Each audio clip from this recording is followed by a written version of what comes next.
department is very kind of community-oriented, Yeah. collaborative.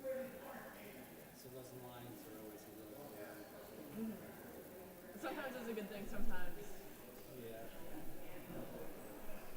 They're a little less blurry than they used to be. They used to be kind of like, A little all over the place. well, I think we just didn't generally, when I started out on the faculty, which was 1989, there was like, we were coming out of an era where, there had been like students who were in relationships with faculty members. Yeah. We had this weird situation where the head of the playwriting program, who pretty much hired me, and Malcolm hired me at the time, his wife was a student in the director. Oh. I see. So I'm sure that they she didn't take any classes with him. But it was a little strange because the head of the directing program at the time was somebody that guy didn't have the best relationship with. It gets a little weird. Plus, the head of the directing program, who was in a relationship with a woman who's been his wife now for many years, who the other guy, the head of the playwriting program, had been in a relationship. Oh my god. So there were these. It's a little messy. In recent years, there haven't been quite so many weirdnesses of that kind. That's a very sort of. I better start. Time. Okay.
Good morning.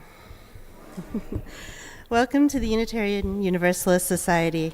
We are grateful to gather on this beautiful morning, both in person and online, for a time of inspiration, reflection, and connection.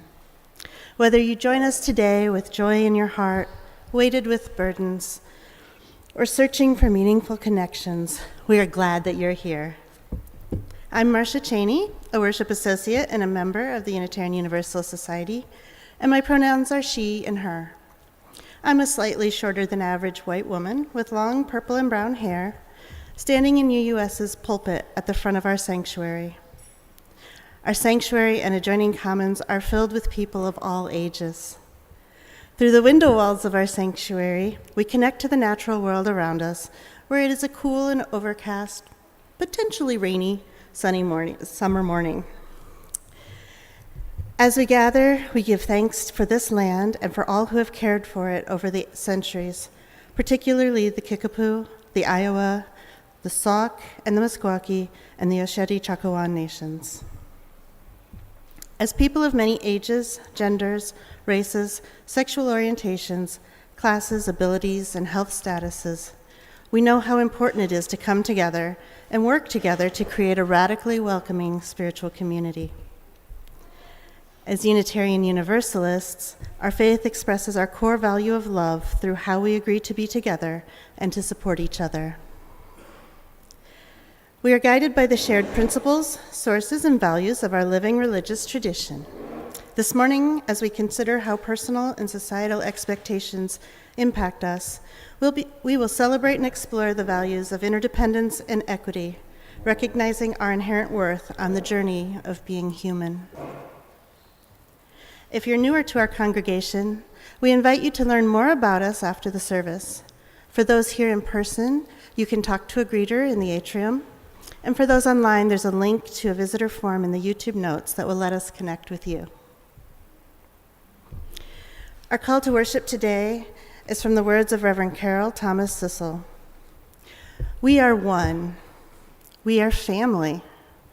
We are all connected by blood and bone, mind and heart, and sometimes brick and mortar. Like the finest woven tapestries of old and the spices blended and stirred into our family's secret recipes, our lives are intentionally intertwined, and we are fashioned into a stronger community by those connections. This interlacing, intertwining, and intermingling of our existence makes each of us whole. This interlacing of our lives makes us whole. Happiness and sorrow. This intertwining of our lives makes us whole. Blessings and burdens. This intermingling of our lives makes us whole. Lament and laughter. May we allow the magic and mystery, often named spirit, to keep us connected long after today's service has ended. Come, let us worship together this morning. Please rise and embody your spirit as you're able as we sing our opening hymn, number 123, Spirit of Life.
Good morning.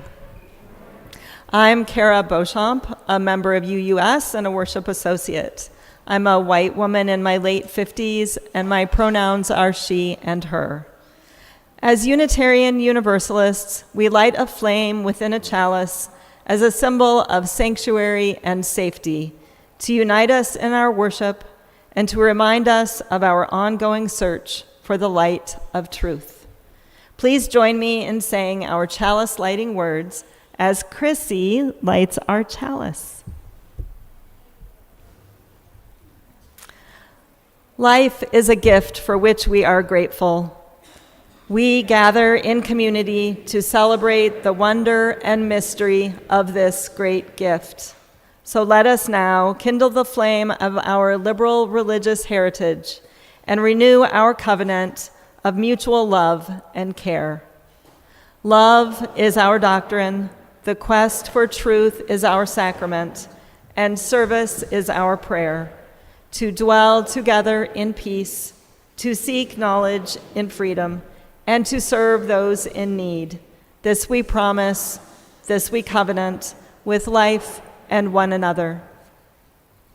Each week, we light a candle for justice and healing, to acknowledge our interdependence with the natural world and with all members of the global community, especially the most vulnerable. We light this candle so we may not be numbed to injustice and trauma, but rather find strength, courage, and love as we work in solidarity with others for liberation, justice, and healing. Together, we create resilience and hope. Today, we light this candle.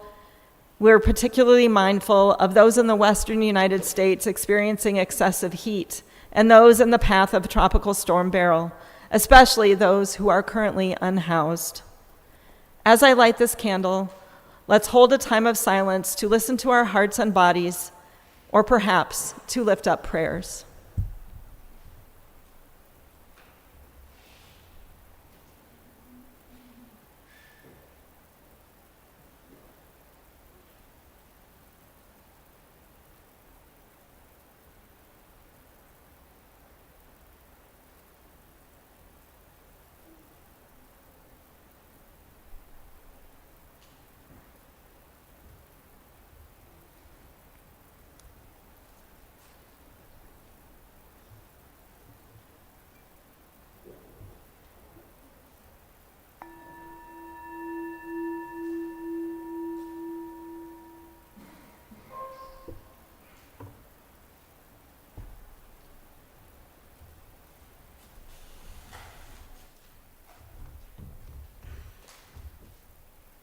Good morning. My name is Nick Kaplan. My pronouns are they, them, and I'm the grateful director of Lifespan Religious Education here at UUS. I'm on the shorter side, non-binary person, and I'm so excited to be back at UUS after a week with my family. Today's story, Donkey Donkey, which was a picture book written by Roderick DeVoyson, is about a donkey who lived on a farm. To help us feel like we're right there in the story with Donkey, each time I introduce a new animal friend, I would love to hear those animal sounds from you. I will raise my hand or both hands up when I'm ready for the sound, and I will lower them when it's time for the sound to be done so that we can move on with our story. Does that sound good? Awesome, let's go. So Donkey Donkey was a nice little donkey. Awesome. His ears were just long enough and his belly was white and round as a ball. Round as a ball. Donkey Donkey had many dear friends, a good owner, and he loved to eat thistles by the river. I think we should have Donkey Donkey come visit UUS. Yet, in spite all of those things that are going right in Donkey Donkey's life, Donkey Donkey was not happy. One day, he was drinking with his friend, Pat the horse, at the stream. Nay, awesome. and he loved to eat those thistles. Oh, there we go. He saw his reflection and Pat's reflection in the water. Donkey thought Pat was so beautiful with his small ears, and he was so ridiculous with his long ones, that he became very sad. Donkey went to see his friend, Hector the dog. Awesome. Hector was very clever and knew lots of good tricks, so Donkey thought Hector's advice would be good. Hector said, "I know what's wrong. With your ears up like that, you resemble a sailboat. Keep your ears down, as I do." What? Right? That's ridiculous. But Donkey was happy again and went trotting around with his ears down. But poor Donkey couldn't hear his friends calling his name, and he missed their invitation to lunch. Fuzzy the lamb stopped him. Bah, yep. All right. Fuzzy the lamb stopped him. Silly donkey, said Fuzzy the lamb. Why did you listen to Hector? There's only one way to wear your ears. Look at me. Doesn't everyone say I am pretty? What about Phoebe the goat and Fanny the cow and the farmer's brother? So many people cannot be wrong. Donkey was impressed. He let Fuzzy fix his ears to the sides. Donkey agreed. He did look nice with his ears to the side. So Donkey went away happy again, though somewhat doubtful. Donkey entered the stables as usual, but unfortunate Donkey, a nail by the door pierced his ear. Ouch! Donkey was sadder than ever. He cried all night long. Oh, that's a good question. I don't know if he fell asleep if he was crying all night long. Maybe he woke up or he got up in the morning a very cranky donkey. The next day, Donkey decided to consult Rosa, the mother pig. Boink. All right. She was an honest friend and listened attentively to Donkey. Let me think, Rosa said. Donkey, I don't know much about making people look prettier, but I can give you some practical advice. The idea of wearing ears up and down and sideways is all foolishness. When they're up, the wind and the rain get in them. When they're down, you can't hear. When they're sideways, well, you know what happens. But if you keep them out front, like mine, then you don't need an umbrella. You laugh at the sun and at the rain, and you can hear well. And Rosa, who had never spoken so much in her life, laid down and went to sleep. Donkey tried it at once. He thought it really was a very good idea. Donkey wore his ears like that out front for a few days. But one afternoon, he was walking past Farmer Jones when the farmer was up on an old ladder painting his house. The ladder broke, and because Donkey couldn't see the sun or anything else up in the sky, when Mr. Jones the farmer fell, Donkey didn't see as Farmer Jones fell right on Donkey's head. The doctor was called in to check on Donkey. He was bandaged and given medicine and told to rest. Donkey's wounds were soon healed, but he was still unhappy about his ears. Everything he had tried had failed. As he was brooding and feeling lots of big feelings over these sad things, Daniel, the little sparrow, perched on a nearby fence. Chirp, chirp. Oh, I love all those different bird sounds. Donkey, donkey, silly donkey, you aren't a dog, you aren't a lamb, you aren't a pig. You are a donkey, and that's exactly who you are supposed to be. Keep your ears up as donkeys do. You are enough, just the way you are. And that is our story about Donkey Donkey. Thank you all so much for making us feel like we could be right there at the farm with Donkey Donkey. Now it is time for any children or youth or our teachers to come forward as we light our lantern to go to religious education. Because of the forecast and possibility for thunder, we will be inside today. But, Alex, if you could come forward to light our lantern while Art and Kendra lead us in our lantern song. Thank you.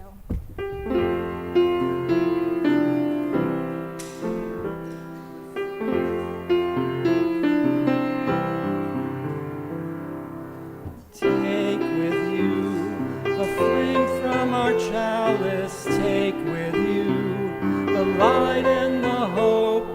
Take with you the blessings and love. Explore our faith and grow.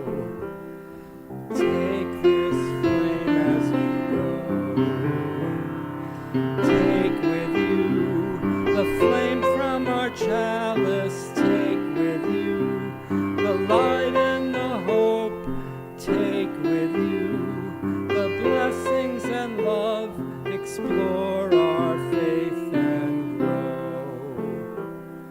Take this flame as you go.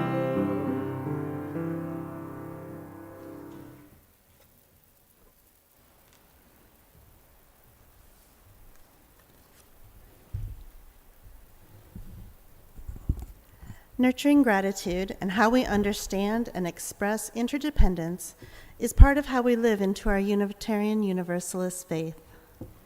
As we enter into our time of meditation, contemplation, and prayer, we acknowledge the joys and sorrows of our congregation.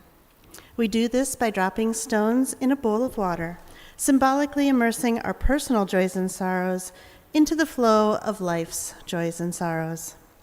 The water surrounds and holds the stone, just as we are surrounded and held by the love and support of this congregation. If you're participating in our service elsewhere, you may wish to meditatively hold a stone, wash your hands, or meditate on an object near you. And now, if you're in the sanctuary and feel called to do so, please come forward, take a stone from the basket, and place your stone in the water as Kendra plays.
May we hold the joys and sorrows of our congregation and the wider community tenderly in our hearts and minds today and in the coming days.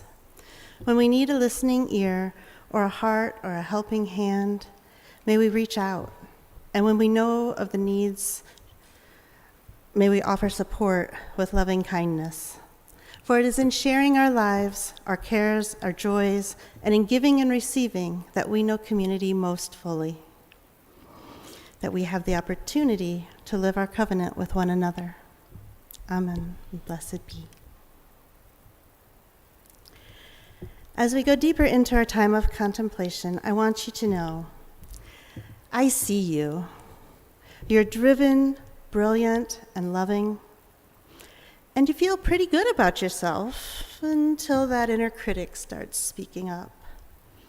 Or maybe that voice in your head never stops, saying words that you've heard it say so many times. I am not enough. The voice shows up in many different ways. When you compare yourself to others and feel less than. The anxious feeling inside your belly that makes you feel like you have to keep up. The feeling that you have to live up to the expectations that you or others have for yourself. A sinking feeling of wanting something so badly. True love, financial freedom, success, notoriety, the perfect body, and judging yourself for not having it yet. You become an overachiever, a pleaser, perhaps overtly successful, doing everything in your power to prove that voice wrong. So the intention of today's meditation practice is to remind you that there's nothing for you to prove. You are enough. Not when you lose the weight, not when you're productive, not when you have the perfect love in your life, not when the house is clean and your kids are well behaved, not when you become successful. Now, just as you are enough. I want to invite you to join me in a new practice that I'm trying to establish when I notice the voice of my inner critic, or find that my mind is just racing on a continuous repeat of something I did wrong and how I should have done it better. So I stop and I take a breath. And with each breath in, I say, I do my best. And then breathe out, saying, I let go of the rest. Let's practice that together for a few minutes. Take a breath in, I do my best. And then out, I let go of the rest. Breathing in, I do my best. And out, I let go of the rest. Go ahead and practice this on your own for a few breaths.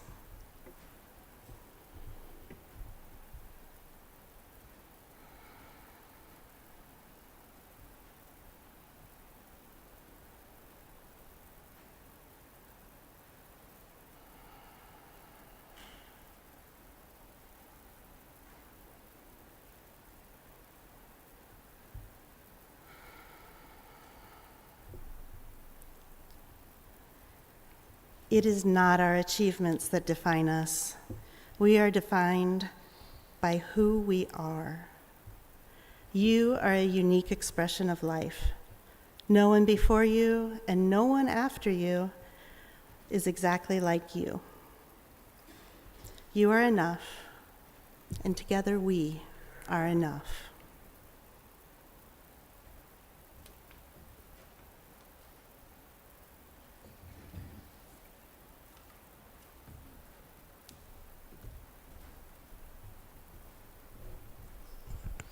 How we give, what we do with our lives, our time, and our resources is a reflection of our values.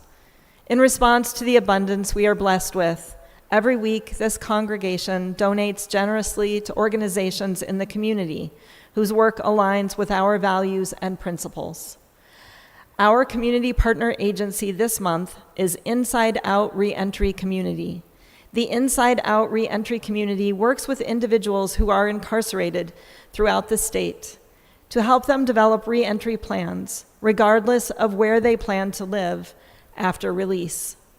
They do this by offering a resource center to learn life skills, improve employment readiness, and find housing, a community mentoring program, and weekly meetings to support each other and form connections. In the sanctuary, the ushers will collect the offering, or you can follow the instructions on the screen for how to give online. All cash contributions go directly to our community partner agency. In addition to assisting our community partner, you may contribute towards your pledge to our society, or contribute to the congregation to provide additional support for our operating expenses. You may also contribute by check using the memo line to designate the purpose. The offering is a sign of commitment to this free congregation, which is completely supported by the generosity of all who support us, all who join with us. As we give and receive the offering, may we be transformed by our giving, and may the world be transformed by our gifts.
Our reading this morning is an excerpt from The Gifts of Imperfection by Brené Brown. Perfectionism is not about achievement and growth. Perfectionism is the belief that if we live perfectly, look perfectly, and act perfectly, we can avoid the pain of blame, judgment, and shame. Most perfectionists grew up being praised for achievement and performance in our grades, manners, and appearance. Somewhere along the way, we adopted this dangerous and debilitating belief system. I am what I accomplish and how well I accomplish it. A ticker tape began to stream through our heads. Please perform perfect. Healthy striving, meanwhile, focuses on you. It occurs when you ask yourself, how can I improve? Perfectionism keeps the focus on others. It occurs when you ask, what will they think? Research, unfortunately, shows that perfectionism hampers success and often leads to depression, anxiety, addiction, and missed opportunities due to fears of putting anything out in the world that could be imperfect or disappoint others. It's a 20-ton shield that we lug around thinking it will protect us, when in fact, it's the thing that's really preventing us from taking flight.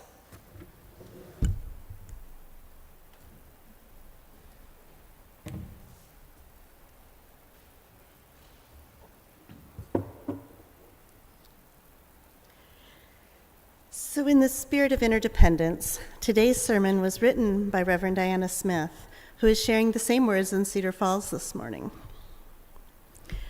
In the passage Kara read earlier, Brene Brown says, most perfectionists grew up being praised for achievement and performance in our grades, manners, and appearance. Somewhere along the way, we adopted this dangerous and debilitating belief system, I am what I accomplish and how well I accomplish it. A ticker tape began to stream through our heads. Please perform perfect. Did that resonate for you? Sound like something you learned? If it did, you can raise your hand, or not, but I will tell you that it certainly resonated for me. When I was thinking about a story to start the sermon, I noticed that one of the funny things about being taught that I am what I accomplish and how well I accomplish it is that there aren't that many childhood stories that I can tell where these lessons were explicit. Rather, there were so many things that I was taught in my family, my school, my community. There was the praise I received for artistic creations and the milk carton town models I made, along with suggestions for improving them. There was the approval I received for good grades and for tests where I surpassed grade level standards. There was the disappointment I heard when I got a B, or I received an S for satisfactory.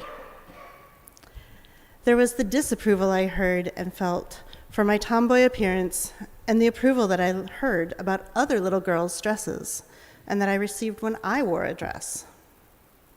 And I remember squabbles with siblings and classmates that sounded a lot like the animals telling Donkey Donkey how he should wear his ears at the beginning of our story earlier. But none of these are really big teachings.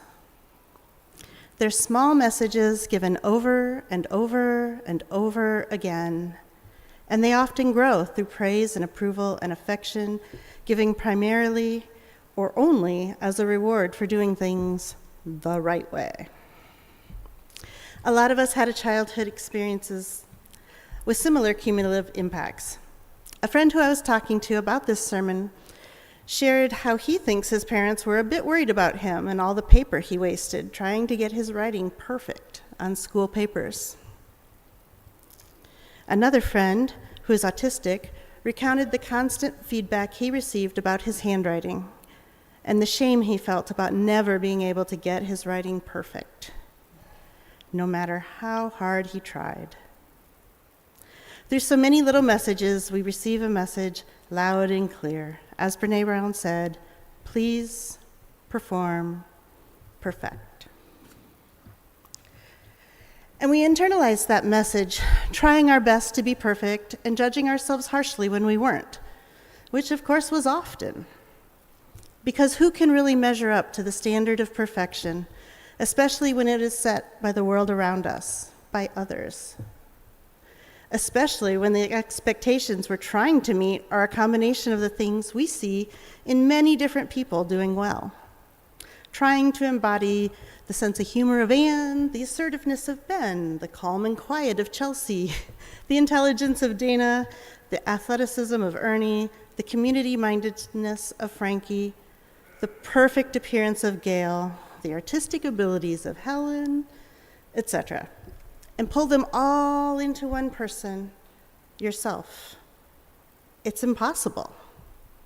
It's impossible, and it doesn't leave us room to find and express our own humor, social orientation, spirituality, intelligence, physicality, artistic spirit, and more.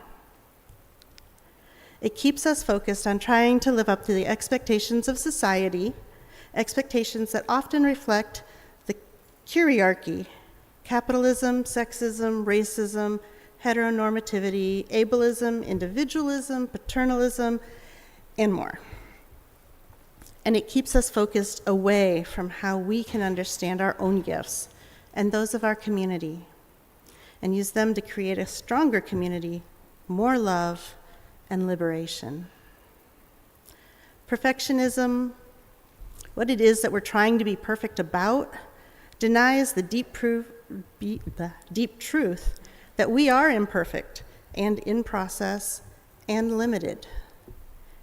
It is a reflection of, and it is embedded in what Sharon Welch calls an unhealthy cultural ethic of control that tells us that we have to be able to achieve our desired ends.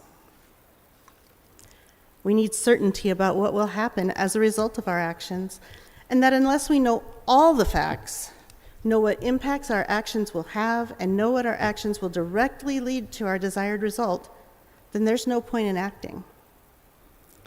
And if we try and we don't achieve our desired results, then there's something wrong with us. And the problem with this, of course, is that the world is much too complex for that. And the world needs us to try, and it needs us to take action for love and justice too much for that. When we try to live in that paradigm of an ethic of control, it denies the complex realities of the world, of many people's lives, of our own lives. It encourages us to inaction and persuading ourselves that inaction is okay, or even better than action, because if we can't solve problems, or if we don't know what the impacts of our actions will be, then what's the point? It keeps us stuck. It keeps us from fully living, from acting with others, from taking flight. But our value and worth and dignity are not based on what we accomplish. And while we may say this, while we may regularly proclaim it in UU congregations that we have inherent worthiness, truly internalizing that our value and worth and dignity aren't based on what we accomplish is much harder.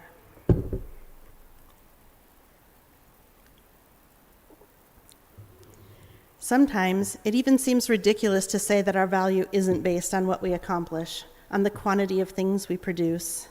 And if that rises up in you, as it does in me too often, that's because there is a message that does run counter to our larger American culture, our paradigm. But we are not what we accomplish. Yes, action is important, but rejecting an ethic of control, of perfection, of needing to know the result with certainty before we act, of having to fix every problem or every person, of the idea that our value and worthiness isn't inherent, but is rather based on what we accomplish, this is crucial to being able to engage with openness and as part of a community. It is a crucial part of what we can call an ethic of risk. If we can embrace the truth that we are imperfect and in process and limited, instead of pushing it away, what blessings might we find?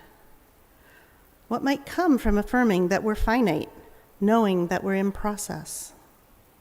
What gifts might come with not trying to do or be everything, with leaning into being enough together with our community, with the trading off gifts, with taking up the load when others need to rest, and putting it down when we need to rest, with taking shifts in the journey. What gifts might come with moving out of control or perfection and into risk? And so I ask you, what messages do you listen to about what it means to measure up? Are they realistic, and do they honor all of you and your values? How do they reflect the fact that you are an embodied being, that you have a body with limits and needs, and that you're part of a community? The messages we listen to and how we compare ourselves to them can be healthy fuel for clarifying and living our values, and they can also inhibit our spiritual growth and be psychologically damaging. These messages will be different for all of us, but it's worth asking, what does it mean to you to be enough? What does it mean to you to be enough as part of a community? Is what immediately comes to you what you want to believe? Is it based on your values?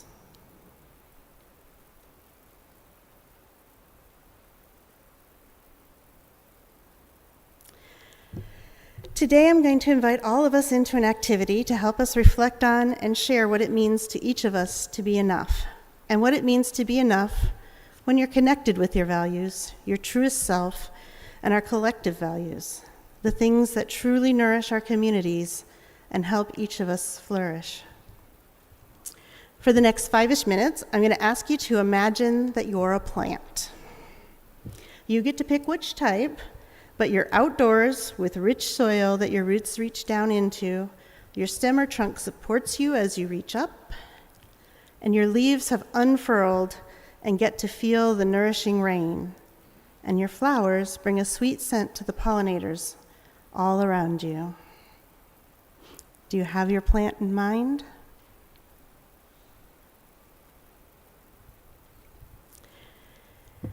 As you think about the soil that your roots reach into, that supports you, I ask you to reflect on this question.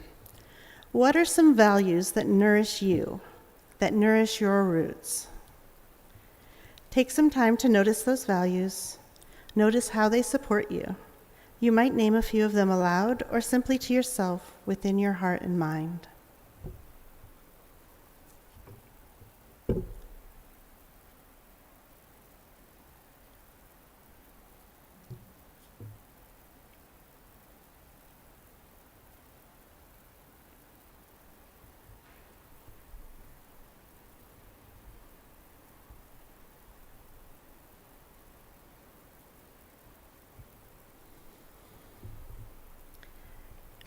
And now I invite you to move up from your roots and notice your trunk or stem. As you notice it, I ask you, which of these values guide and support you as you discern what it is to be enough, to be of value? These might be our UU values or some different personal values. Do some of the values or messages you're noticing surprise you?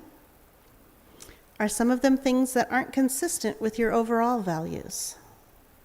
Are there things that aren't feeding your overall health? If there are messages or values you hold about what it means to be enough or to be worthy that aren't feeding your overall health, congratulations on finding them. As you notice values or messages that don't nourish you anymore, you might note that once they supported you to survive, but that doesn't mean you have to hold on to them now. You don't need to try to get rid of anything now, but if you want to let go of unhelpful messages or values, you can let them fall to the ground as the leaves of a plant fall, ready to be recycled back into the earth. Or you can simply note these for now to revisit later. If you want, you can take a moment to name a few of these aloud or simply to yourself.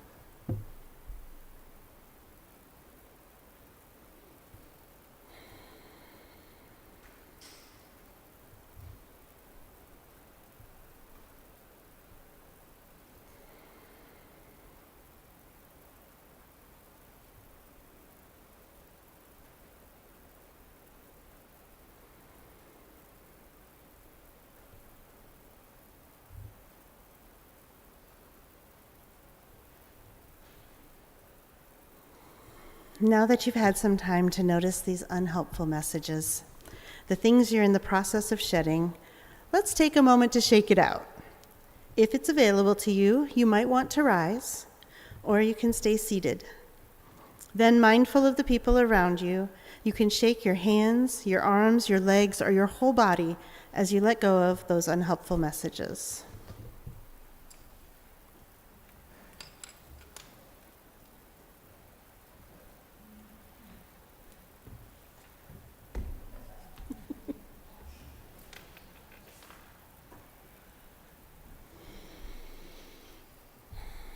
Okay. So now that we've shaken it out, helping ourselves shed unhelpful messages about being enough, I invite you to consider what you might want to replace an ethic of perfectionism and control with. How can we help ourselves and our communities hold space for taking chances, making mistakes, accepting and lamenting them? How do we hold space for complexity, for multiple right paths? How do we replace societal ideas that we have to be more, be perfect, measure ourselves and our worth against others if we are to be enough?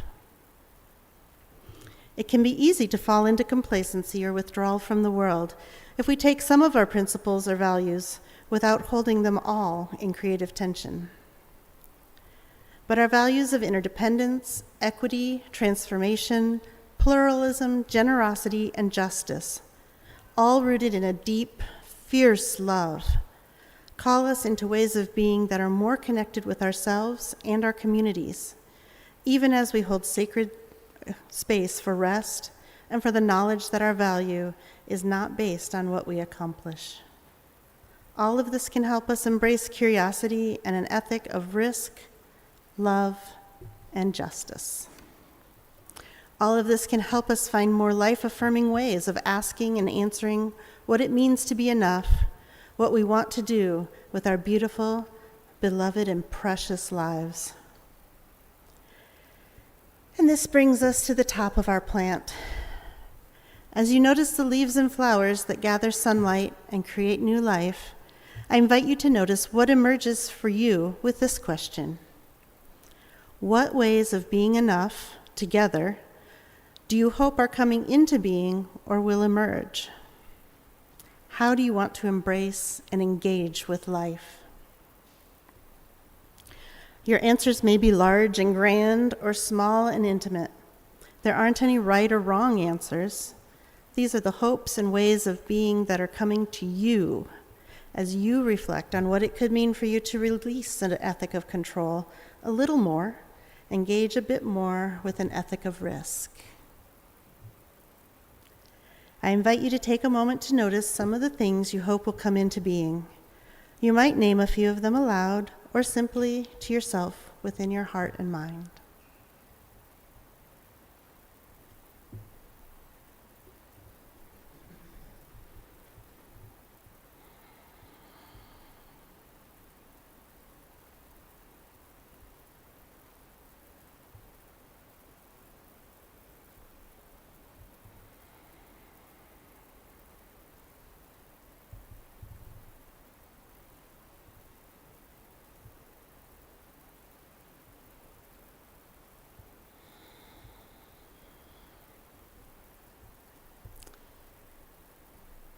I hope you will share some of the things you've noticed with one another. May all of us find more life-affirming, more loving, and more just ways to be in the world, to be with one another, to be enough together. So may it be, blessed be, and amen.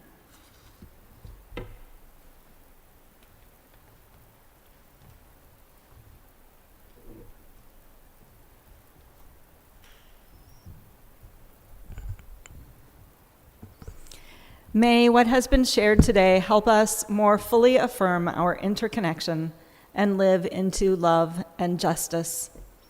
Immediately after the service, we gather in Fellowship Hall and outside for conversation and community. And now, to close our service, we will sing hymn number 1053, How Could Anyone? Please rise in body or in spirit as you are able.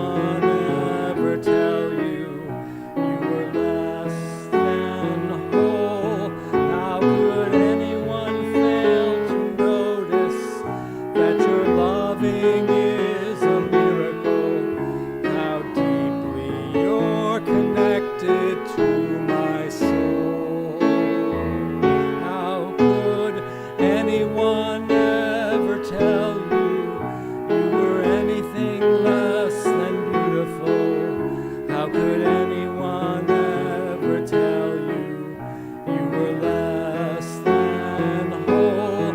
How could anyone fail to notice that your loving is a miracle? How deeply you're connected to my soul.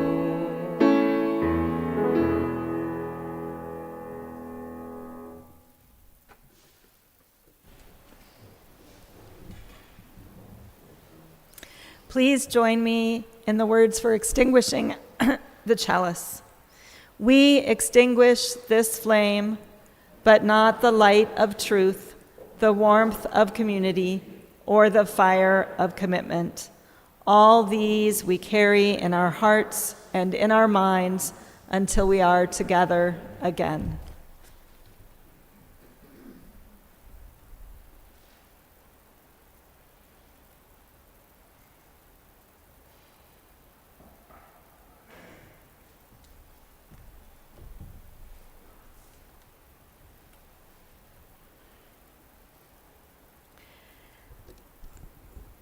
May love guide you on your journey forward, joy meet you at every turn, and hope be your daily practice. May gratitude companion you, compassion embolden you, and open-hearted courage be your unending choice. May peace challenge you, generosity empower you, and may you know in every day that you are enough, just exactly as you are, and you are not alone.